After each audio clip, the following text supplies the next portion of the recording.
You have a goal, you're aiming for success, you're hitting walls, and you don't know why. You're the type of person that puts in the work and goes after it, but you're not getting the results. Now, at what point do you throw in the towel? When we've all seen that little cartoon of a little cave and someone digging for the diamonds, and there's one guy that gives up right before the diamonds, and another guy that keeps going. How do you know? Because also in this day and age, we have so many shiny toys and distractions. How do you know to keep going, to push through it? How do we know it's not just a distraction and we're wasting our time? That's one of the hardest things in this day and age where it's very easy to be multi-talented. It's very easy to be multi-passionate. It's very easy to have many hobbies. And in order to really achieve success,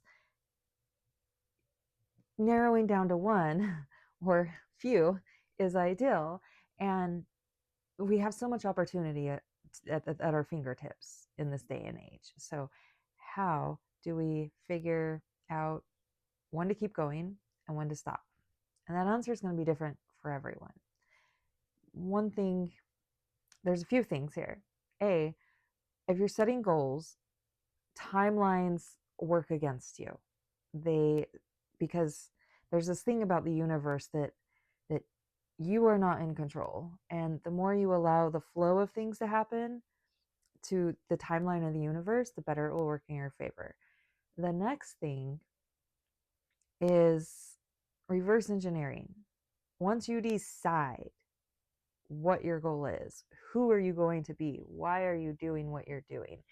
What is the ultimate end goal? How are you going to live? What type of person are you going to be for that?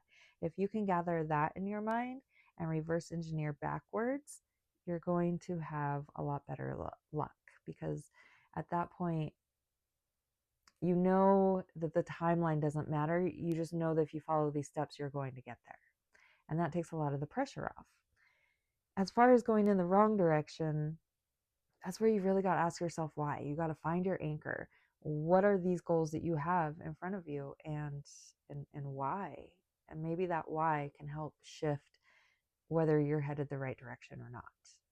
But finding that North Star, that end point to reverse engineer from, is a really great starting point. So I hope that helps a little bit. My name's Deborah Kay, and this is Awaken with Deb. Have a blessed day.